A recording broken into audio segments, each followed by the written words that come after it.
जनता दरबार में मुख्यमंत्री कार्यक्रम आज। ऊर्जा पथ समेत कई विभागों की सीएम नीतीश सुनेंगे शिकायतें।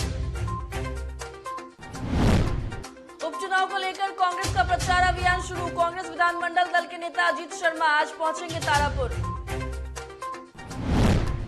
बिहार में त्योहारों में कोरोना को हराने की तैयारी। दीपावली छठ में आने वाले को अब स्टेशन पर ही लगेगा वैक्सीन। पीएम मोदी की बीजेपी नेताओं के साथ अहम बैठक। बीजेपी आज से करेगी चुनावी शंखनाद।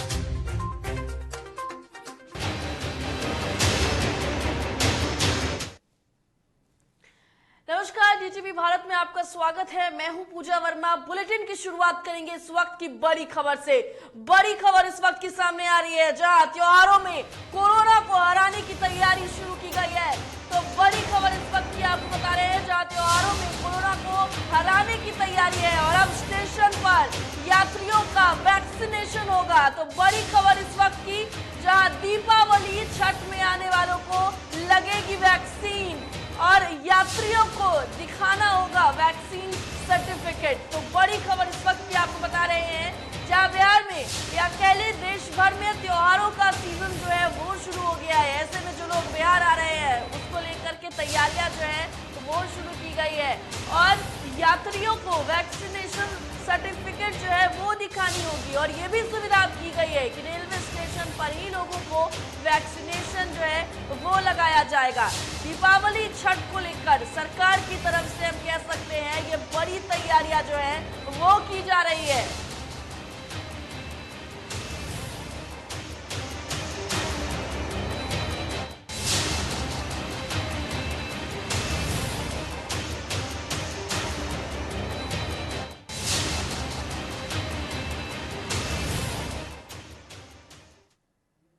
मुख्यमंत्री नीतीश कुमार आज जनता दरबार में मुख्यमंत्री कार्यक्रम में शामिल होंगे और इस दौरान वो लोगों की समस्याओं को सुनेंगे।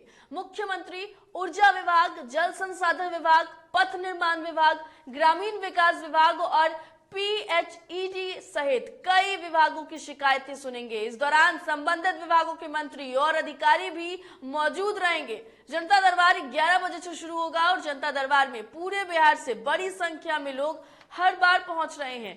लोग इस उम्मीद से मुख्यमंत्री से मुलाकात कर रहे हैं कि नीतीश कुमार उनकी समस्याओं को सुनेंगे और समाधान करेंगे।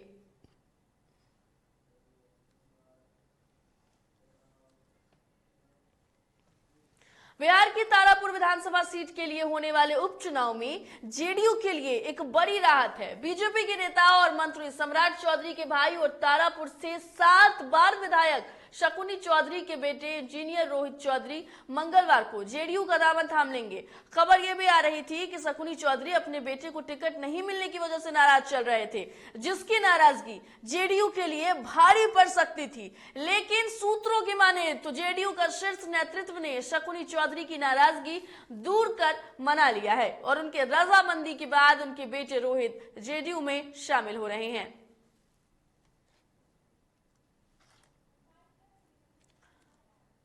बता दें आपको कि नीतीश कुमार के साथ शकुनी चौधरी आने वाले हैं। दरअसल तारापुर सीट पर डैमेज कंट्रोल में जेडीयू सफल साबित हो रहा है और नीतीश कुमार के साथ अब शकुनी चौधरी आने वाले हैं। दरअसल बिहार में 2 सीटों पर उपचुनाव होने हैं और ऐसे में जेडीयू की अगर हम बात करें तो जेडीयू ने कमर कस ली है। तैयारियां जो है वो जोरों शोरों पर की जा रही है। स्टार प्रचारकों की लिस्ट शामिल है और ऐसे में जो लोग जेडीयू से नाराज चल रहे थे उन्हें भी मनाने की कोशिश है और मनाने के दरमियान ही अब ये भी साफ हो गया है कि शकुनी चौधरी जो है वो जेडीयू में ही शामिल होंगे।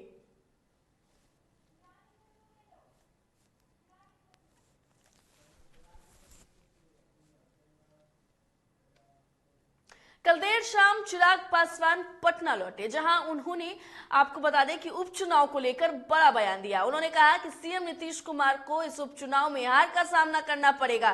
साथ ही साथ उपचुनाव में दोनों सीटों पर चिराग पासवान ने अपनी जीत का भी दावा किया है। उनसे खास बातचीत की हमारे सहयोगी ऋतिक ने। सुनिए क्या कुछ खास बातचीत हुई है। चिराग, उपचुनाव की क्या तैयारी? उपचुनाव की पूरी मजबूत तैयारी है। हमारे तमाम नेता प्रदेश स्तर के, राष्ट्रीय स्तर के और हमारे जितने प्रत्याशी हैं और जितने कार्यकर्ता हैं उन सबको पंचायतों की जिम्मेदारी उन सबको दी गई है और इस बात को सुनिश्चित किया जा रहा है कि हर पंचायत के अंतर्गत आने वाले हर एक बूथ पर लोक जनशक्ति पार्टी रामविलास के मजबूत साथी वहां पर तैयार हों ताकि लोक जनशक्ति पार्टी रामविलास की जो नीतियां हैं बिहार फर्स्ट बिहारी फर्स्ट उसको घर घर तक पहुंचाने में हम लोग कामयाब रहें। मुख्यमंत्री नीतीश कुमार भी कैंप करने वाले हैं, उन्होंने भी ये कहा है कि एनडीए की ही जीत, जेडीयू प्रत्याशी की जीत सुनिश्चित है। देखिए, मुख्यमंत्री जी इस तरीके के दावे तो खैर बिहार विधानसभा के चुनाव के दौरान भी करते थे, पर आप लोगों ने देखा कि किस तरीके से मुख्यमंत्री नीतीश कुमार जी की पार्टी तीसरे नंबर की पार्टी बिहार में बनकर आई। आधे से ज्यादा सीटों पर मुख्यमंत्री नीतीश कुमार जी के प्रत्याशियों को हार का सामना करना पड़ा और इसी लक्ष्य के साथ लोक जनशक्ति पार्टी के प्रत्याशी उस वक्त उतरे भी थे। एक बात हकीकत है कि कुछ भी हो, पर बिहार की जनता ने कम से कम 2020 का जनादेश मुख्यमंत्री नीतीश कुमार जी को मुख्यमंत्री बनाने के लिए तो नहीं दिया था। उनका जनादेश किसी के लिए भी हो, पर मुख्यमंत्री नीतीश कुमार जी को मुख्यमंत्री बनाने के लिए नहीं था। अब वो संजोगवश या परिस्थितिवश या किसी के आशीर्वाद की वजह से या अपने लालच को पूरा करने के लिए भले वो प्रदेश के मुख्यमंत्री बन गए हो, पर बिहार की जनता उनको मुख्यमंत्री बनता हुआ नहीं देखना चाहती थी। और यही आप देखेंगे एनडीए की हार का सबसे बड़ा कारण इस बार के उपचुनाव में मुख्यमंत्री नीतीश कुमार जी और उनका मुख्यमंत्री बनना दोबारा से, यही सबसे बड़ा कारण होगा, क्योंकि बिहार की जनता नफरत करती है मुख्यमंत्री नीतीश कुमार जी की नीतियों से। और यही आप देखेंगे इस बार के उपचुनाव में मुख्यमंत्री जी के प्रत्याशी तीसरे या चौथे नंबर या अपनी जमानत मचाने के लिए जरूर वो लड़ाई लड़ेंगे, पर पहले या दूसरे नंबर की लड़ाई में कहीं मुख्यमंत्री जी के प्रत्याशी नहीं। जो आशीर्वाद यात्रा चिराग आपने की है, क्या लगता है वो आशीर्वाद यात्रा अब काम आने वाली है उपचुनाव में? क्योंकि आपने हर जगह, बिहार के अगर हर कोने की बात करें, आपने जाकर लोगों से सीधा संवाद किया, 1-to-1 किया है। क्या लगता है उपचुनाव में वो सारी चीजें, आशीर्वाद यात्रा काम आने वाली? देखिए, आशीर्वाद यात्रा काम आने वाली है नहीं, पता नहीं मुझे, पर हाँ, जो हमारी नीति है, जो मेरे नेता जो अपना संकल्प के तौर पर जो अपना आखिरी सपना मुझे देकर गए थे, बिहार फर्स्ट बिहारी फर्स्ट, उस पर लोगों का जरूर विश्वास है। बहुत शुक्रिया चिराग। तो चिराग पासवान हमारे साथ जुड़े हुए थे और चिराग पासवान लोजपा रामविलास के राष्ट्रीय अध्यक्ष आज दिल्ली से पटना आ गए हैं। जम्मू कश्मीर में बिहार के बांका जिले के रहने वाले अरविंद शाह की हत्या पर डिप्टी सीएम ने शोक जताते हुए पीड़ित परिवार को सांत्वना दी है। साथ ही साथ डिप्टी सीएम ने कहा है कि जब सारा देश आतंकवाद के मुद्दे पर देश के प्रधानमंत्री नरेंद्र मोदी के साथ एकजुट है, उन्होंने कहा कि बिहार सरकार इस मामले में गंभीर है।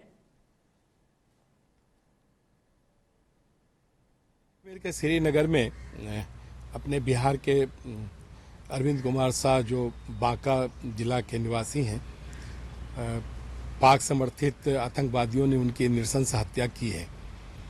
यह काफ़ी दुखद है, इसकी हम घोर निंदा करते हैं।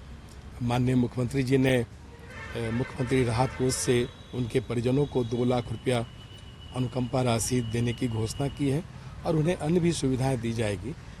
लेकिन पाक प्रस्त आतंकवादी जिस प्रकार से जम्मू कश्मीर में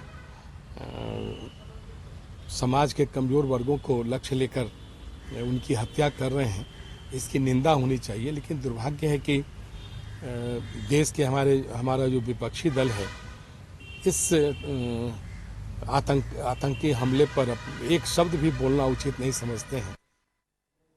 कटिहार में डायन बताकर 55 वर्षीय महिला की कुल्हाड़ी से वार कर एक सरफरे ने मौत के घाट उतार दिया और मौके से फरार हो गई। बता दें आपको कि घटना आजमनगर थाना क्षेत्र के पलसा गांव की है। मौके पर पहुंची पुलिस ने शव को पोस्टमार्टम के लिए भेज जांच में जुट गई है। मृतका के पति राजू ऋषि ने बताया है कि गांव निवासी बेचन कृषि हाथ में कुल्हाड़ी लेकर वहां पहुंचा और उसकी पत्नी के सर के ऊपर कुल्हाड़ी से वार कर दिया, जिससे उसकी पत्नी की मौके पर ही मौत हो गई। मृतका के पति ने बताया है कि बेचन ऋषि अक्सर उनकी पत्नी को डायन कहकर उनसे झगड़ा करता रहता था।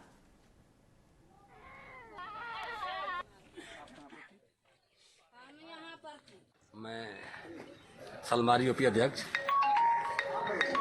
के साथ और थाना अध्यक्ष आजमनगर के साथ घटना से पाए हुए हैं। इसमें मृतिका का नाम दुधिया देवी है। दुधिया देवी सुबह 8 बजे अपने घर से निकली थी, वो मखाना के काम करने के लिए, और गांव से पूर्व और भी उसके 2-3 साथी थी लेडीज, जिसके साथ है वो जाने वाली थी। वहाँ बैठ के इंतजार कर रही थी। इसी बीच मृतिका के घर के पास ही एक बेचा ऋषि है जो कुल्हाड़ी लेके आए और 2 कुल्हाड़ी उसके सर पर चला दिए, जिससे उसका मृत्यु हो गई। लाश को हम लोग पोस्टमार्टम के लिए भेज दिए हैं, FIR कर रहे हैं। डन ओझा का मामला है, यही तो सब बाकी लोग सब फिर के रखा, दर तड़ पिला कर मेरा घर वाले का कुल्हाड़ी चला दिया। राजधानी पटना के बुद्धा कॉलोनी थाना क्षेत्र में एक युवक की अपराधियों ने घर के सामने गोली मारकर हत्या कर दी। परिजनों के मुताबिक विवेक हर सुबह गांधी मैदान में क्रिकेट खेलने जाता था। क्रिकेट खेलने के विवाद में ही इस घटना को अंजाम दिया गया। बुद्धा कॉलोनी थाना प्रभारी निहार भूषण के मुताबिक जिस गली में वारदात हुई है वहां CCTV नहीं है। फिलहाल अपराधियों को जल्द गिरफ्तार करने की बात कही जा रही है।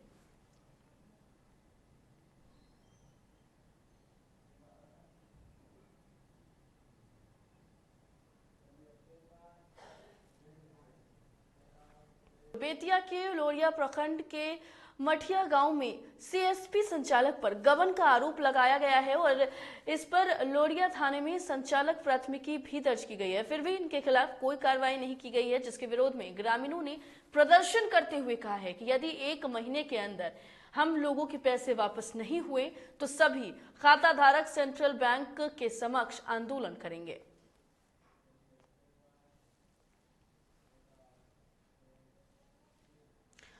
सहरसा में पेड़ से लटकता हुआ एक युवक का शव पुलिस ने बरामद किया। मामला सहरसा जिले के नौहट्टा थाना क्षेत्र के मोहनपुर पंचायत के तराही के समीप की है, जहां जंगल के पेड़ से एक युवक का शव लटका हुआ देख स्थानीय लोगों ने पुलिस को इसकी जानकारी दी, जिसके बाद मौके पर पहुंची पुलिस ने मामले की जांच शुरू कर दी है। मृतक की पहचान राम नारायण सदा के रूप में की गई है, जो दरभंगा जिले के कमतौल थाना के माधवपट्टी गांव का रहने वाला था।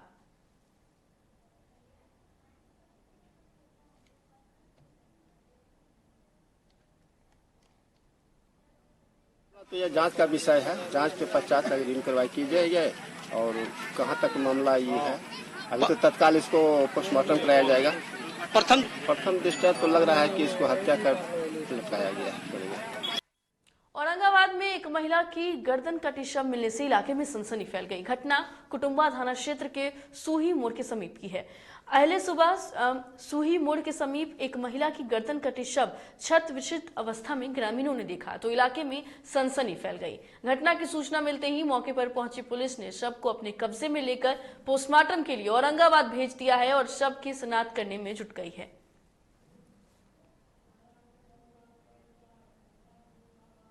नवरी केनाल के पूरब और बड़की केनाल के उत्तर लाश मिला है महिला का, जो उसका पहचान नहीं हो पाया। क्या गर्दन कटा हुआ है?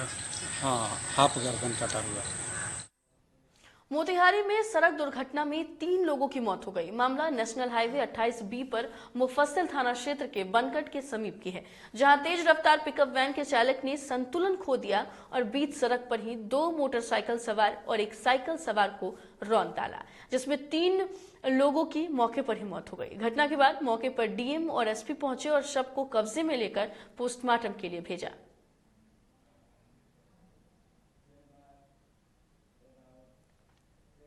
सुपौल जिले के भपटियाही थाना इलाके में हर्ष फायरिंग का मामला सामने आया है, जिसका वीडियो सोशल मीडिया पर तेजी से वायरल हो रहा है। हालांकि इस वीडियो की पुष्टि DTV भारत नहीं करता। इस बाबत सुपौल पुलिस अधीक्षक मनोज कुमार ने इस मामले को लेकर जांच के आदेश दे दिए हैं, जहां जांच के बाद ही पता चल पाएगा कि इस वीडियो में कितनी सच्चाई है।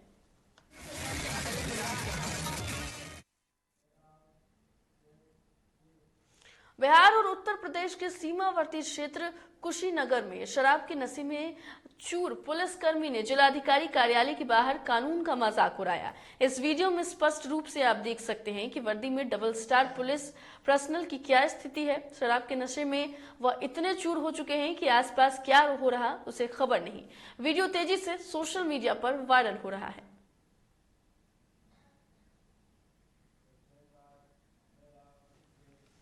बेतिया के लोरिया प्रखंड के बगही बसवरिया पंचायत के गवनाहा दलित बस्ती वार्ड संख्या 13 में मुख्यमंत्री के महत्वाकांक्षी योजना जल नल योजना का लाभ अभी तक धरातल से कोसों दूर है। इधर ग्रामीणों को शुद्ध पेयजल नहीं मिलने पर ग्रामीणों ने प्रदर्शन करते हुए आक्रोश जताया है। ग्रामीणों ने बताया है कि मुख्यमंत्री के महत्वाकांक्षी योजना नल जल योजना का लाभ दलित बस्ती में अभी तक उपलब्ध नहीं हो पाया है। साथ ही ग्रामीणों ने बताया है कि जल मीनार का निर्माण लगभग 3 साल पहले हुआ था, लेकिन अब तक एक बूंद शुद्ध पानी नहीं मिल पाया है।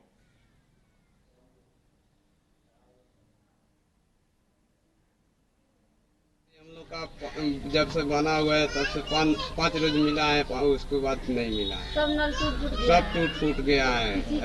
कोई रिपेयरिंग कोई नहीं, कोई नहीं है। कभी पानी जहां एक तरफ डीजल और पेट्रोल की कीमतों ने आम जनता की जेब ढीली कर दी है, वहीं दूसरी ओर अब सब्जियों के दाम भी आसमान छूने लगे हैं। वैसे देखा जाए तो हर साल नवरात्र के बाद सब्जियों के दामों में बढ़ोतरी हो जाती है, लेकिन इस बार पेट्रोल और डीजल की कीमतों में बेतहाशा वृद्धि के कारण सब्जियों की कीमतें आसमान छू रही है। बाजार में आलू जहां 20 रुपए किलो है, वहीं प्याज 50 रुपए प्रति किलो है। वैसे हरी सब्जियों की अगर बात करें तो इनकी कीमत 40 रुपए किलो से शुरू होकर 80 से 90 रुपए किलो बिक रही है। जमशेदपुर में आगामी 1 नवंबर को माइकल जॉन सभागार में शिक्षक सम्मान समारोह का आयोजन होगा, जिसमें मुख्य अतिथि के रूप में राज्य के मंत्री रामेश्वर उमराव मौजूद रहेंगे। Private school and children welfare association के द्वारा यह सम्मान समारोह का आयोजन किया जा रहा है, जिसमें 500 से ऊपर शिक्षकों को सम्मानित किया जाएगा। एसोसिएशन के सदस्यों ने कहा है कि झारखंड राज्य के गठन के बाद पहली बार जमशेदपुर में इस तरह के सम्मान समारोह का आयोजन किया जा रहा है।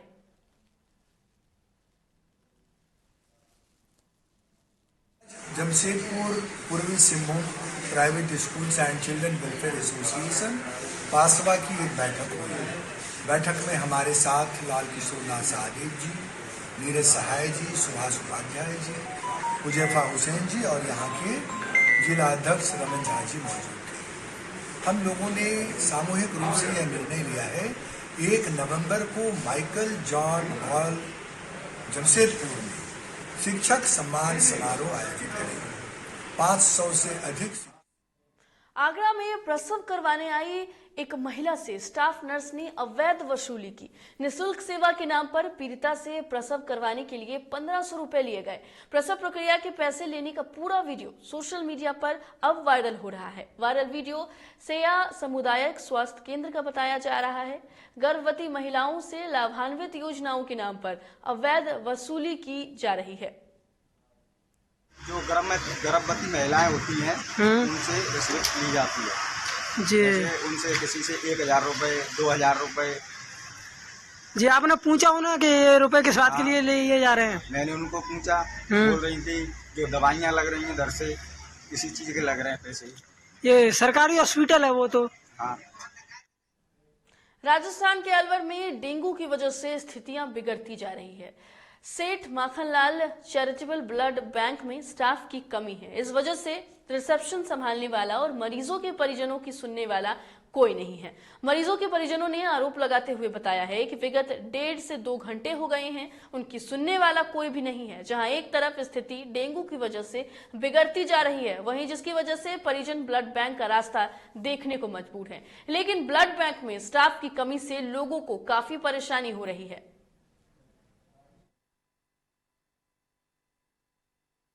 हम यहाँ राजगढ़ से आए थे ब्लड देने के लिए, ओ पॉजिटिव। हम हमारे दोस्त को लेके आए थे, हमको यहाँ 1.5 घंटे हो चुके हैं आए हुए। इन्होंने सर पहले तो मतलब वेव चेक करी, इनको नहीं मिली। हम 8 बार अभी तक ब्लड डोनेट कर चुके हैं। राजगढ़ में मेरा दोस्त भी कर चुका है। ये कह रहे कि आपके वेव ही नहीं है, नश नहीं है, आप नहीं दे सकते। ठीक है कोई बात नहीं। दूसरे का देखा तो उसके मिली, तो उसके अब हीमोग्लोबिन चेक करने में कितना टाइम लगता है मशीन से? ज़्यादा से ज़्यादा 5 मिनट लगती है मेरे हिसाब से, तो जितनी बार भी ब्लड दिया है। अब इसका ब्लड ले लिया है, इसका ब्लड ग्रुप चेक कर लिया, लेकिन हीमोग्लोबिन चेक करे हुए अभी आधा घंटा हो चुका है। हम आधे घंटे से बाहर बैठे।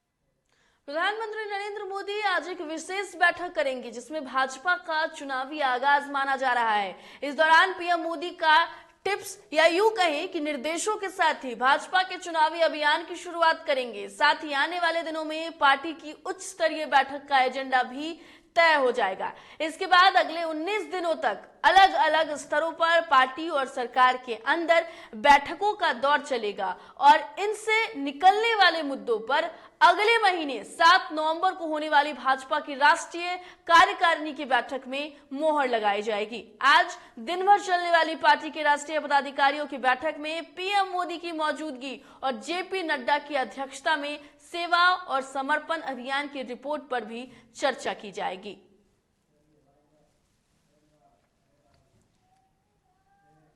इस बुलेटिन में इतना ही। देश और दुनिया की तमाम खबरों के लिए देखते रहिए डीटीवी भारत। मुझे दीजिए इजाजत। नमस्कार।